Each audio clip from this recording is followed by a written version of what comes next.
به نام خداوند بخشنده مهربان و سلام تماشابینان گرامی. شما خوب میدانید که در چی باره میخوام صحبت بکنم. نمیخوام در باره نفرایی که بگیم که تلو توپ کردن در همدیگر، بگیم که زدن با کتمان بار دیگر چیز، بگیم که این برنجا را میخواستن که بگیرن یک نال نان بخورن. در باره اونا نمیخوام گپ بزنم. در باره همون نفری که همی برنج پخته است، همین برنج برای مردم تیار کرده است، پیش از این که همین برنج پختین فکر نکردین که همین کارا شاید که بشوه، شاید که مردم یک کاری بکنن که باعث شرمندگی ملت بشوه. امروز ما و شما نمیتونیم خبرها را هم داخل تاجیکستان با قپیم بیستیم. امروز همه مردم تلفن داره، اینترنت استفاده میبره و خیلی صحنه ها را ثبت میکنن و در اینترنت میمونن و دیگر ملت ها را هم تماشا میکنن. راستی شرمنده میشین. از همین مردم ازبکستان هم اگه یاد بگیرین، هم دیگشان کلام بود، هم تانستن که مردم نام بدن، نه بگیم که غلغله شد، نه هیچی. باز هم برمیگردیم به فرهنگ. به فرهنگی و نبودن فرهنگ، نبودن آداب تاجیکی، نبودن یعنی شرم کردن از دیگران. من برای شما دوستان از وقتهای خوردی ما و شما نقل میکنم. اون وقت شما خورد بودیم. خوب در تاجیکستان بعد جنگ ها بود، شما خود همتون با یاد دارین. در جاهای ما همه خیلی بود، چون در وقت بعد جنگ ها بود. مردم وقتی که آشخری می اومدن یا اینکه همین برنج پخته خری می اومدن، آرام می ایستادن. حتی هم دیگ هم بی صاحب بود، یگان نفر طرفش همه آشپز بیاید که برای مردم تقسیم بکنه. امروز دعوت من از شما شهرنشینان عزیز این هست که بیایم برای زنده کردن فرهنگ در اینترنت هم باشد، برای مردم مبارزه ببریم. فرهنگ برای مردم بفهمانیم که مردم عزیز، امروز ما در عصر 21 قرار داریم و هر کاری که می شود کاری بد باشد، نام ملت سیاه میکند. مردم فکر میکنند که ما و شما در عصر 21 حتی خود بدیم. حتی در افریقا همین کار را نمیکنند. من راستی ناراحت از این هستم که در همین عصر 21 ما به چه اوحالی زدیم. برادر جانا، بیاین وقتی گپ درباره ملت میره و وقتی گپ درباره انسانیت میره و وقتی که گپ درباره فرهنگ میره و در وسط بمونیم. صحبت بدون اینکه احساسی بشیم صحبت بکنیم، کامنتاری بنویسیم. فراموش نکنیم فکر اندیشه های خودتون بنویسین در کامنتاری ها و کوشش بکنیم که با همدیگر صحبت بکنیم تا اینکه بفهمیم که چرا مردم در پای تخت تاجیکان به این اوحال رسیدند. من نمیخواهم امروز مردم شهرنشین را تنقید بکنم، اما برادر از گرامی، ما مردم دهنشین این کارا را نمیکنیم. شاید بعضی آداز بگن که این همه مردم دهان اومدن در دوشنبه کاراشون نمیکنن، اما گپ در این نیست. تاجیک هم دهگیش تاجیکی، هم شهریش تاجیکی، هم کلوچ پوشش تاجیکی، هم توفلی پوشش تاجیکی. تاجیک همش تاجیکی. بیایید برای حل مسئله کاری بکنیم. چرا امروز باید که این ملت وزارت فرهنگ داشته باشد، هیچ فرهنگی در این ملت وجود نداشته باشد؟ چرا که امروز نفرانی که میگویند که ما فرهنگ تاجیکی را بالا میبریم کوشش نمیکنن؟ بیاین مردمی از این صحبت بکنیم. ما تحقیر به یگان کس نمیکنیم، تحقیر به یگان شخصیت نمیکنیم. ما فقط همچون شهروندان تاجیکستان و من هم به هیچ حزب و حرکت وابستگی ندارم. و بسیاری های ما و شما به هیچ حزب حرکتی وابستگی نداریم. میتونیم که به یک جایگی برای آینده ملت فکر بکنیم.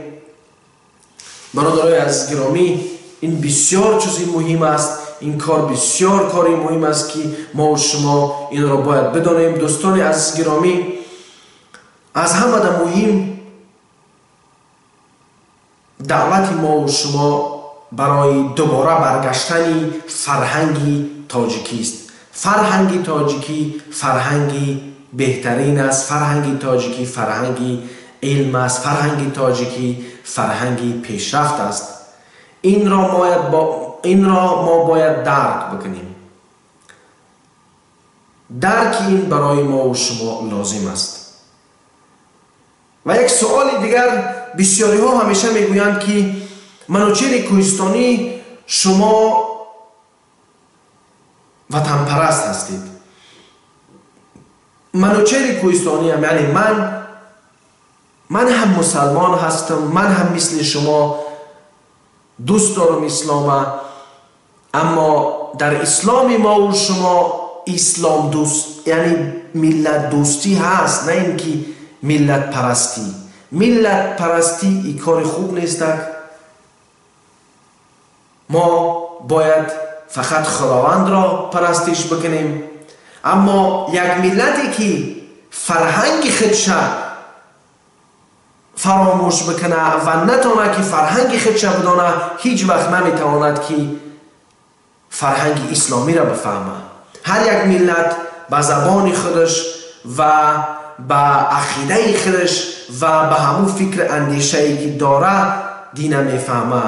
به همون خاطر بیاین یک جایگی برای از این بنبستی بدی که فرهنگ تاجیک هست این را بگیریم، از این بنبستی بد بیرون بکشیم و درباره پیشرفت فرهنگ، درباره بگیم که صحبت هایی که برای آینده ملت در کارند، در این باره بگیم که صحبت بکنیم.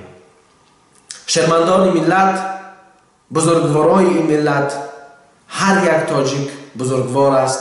هر یک شما، هر یک شهروند تاجیکستان، نوابسته از قومش، نوابسته از ملتش، شما عزیز هستین. تاجیکستان کشوری هر یکی ما و شماست. بعضی ها شاید فکر بکنین که در خارج میرین سالها زندگیتان خوب میشه و همه چیز دارین و بگیم که دیگه تمام وطن همینقدر تمام میشه. نه دوستا، باید که وطن دوستی را هر یکی ما و شما در دل داشته باشیم، چون رسول خدا را صلی الله علیه و سلم وطن خود دوست می داشتن.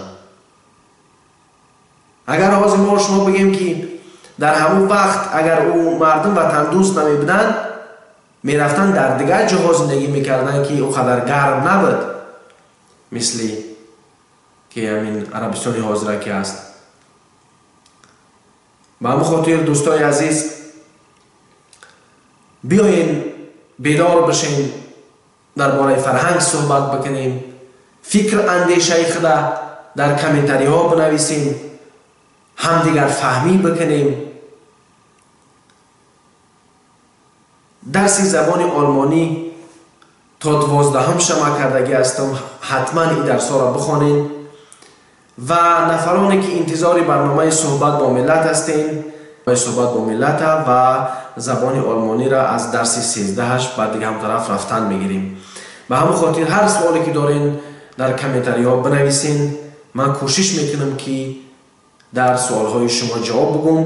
یک سوال دیگه یک برادر از امریکا نوشته است که آیا میتوان گوشتی گاو یا اینکه دیگر گوشت گوسفند و اینا را بدون اینکه اسلامی ذبح شده باشند بخوریم؟ برادری از گرامی، من نمیخوام مفتی باشم، من نمیخوام فتوا بدم، اما من به همین عقیده هستم که اگر گوشت حلال نباشه، از اون گوشتا بگیم که دورو به جای خوبتر میشه از اون گوشتایی که بگیم که با قانونی بگیم که اسلام کشته شدگی نیستن، از اونا دوری بجوین، چون که ما و شما میدانیم که هر یک لقمه حرام میتواند که باعثی از بین رفتن ایمان و عقیده و بگیم که فهمش خوبی ما بشود. اینا خوب باید دونیم برادر عزیز گرامی که اگر گوشت نباشد، من در یک جا بودم همیشه مشکلی همین را داشتم که گوشت نبود و راهش پیدا کردم. راهش همین بود که دیگه همین گوشت نخوردم برادر عزیز. برای همون که من برات میگم که همین میگن که نیمی نانم نان است، یک نانم نان. به همون خاطر همین گوشتی که یعنی بدون نام خدا کشت، یعنی که ذبح شده است، ممکن نیست خوردنش. یعنی یک عقیده شخصی من است و بسیاری ها هم در همین عقیده هستند، چون ما در یک وقت قرار داریم که میتوانیم که یعنی گوشت حلال به دست بیاریم. اگر او را که به دست نیاریم میتوانیم چیزهایی را بخوریم که یعنی گرسنه نمانیم.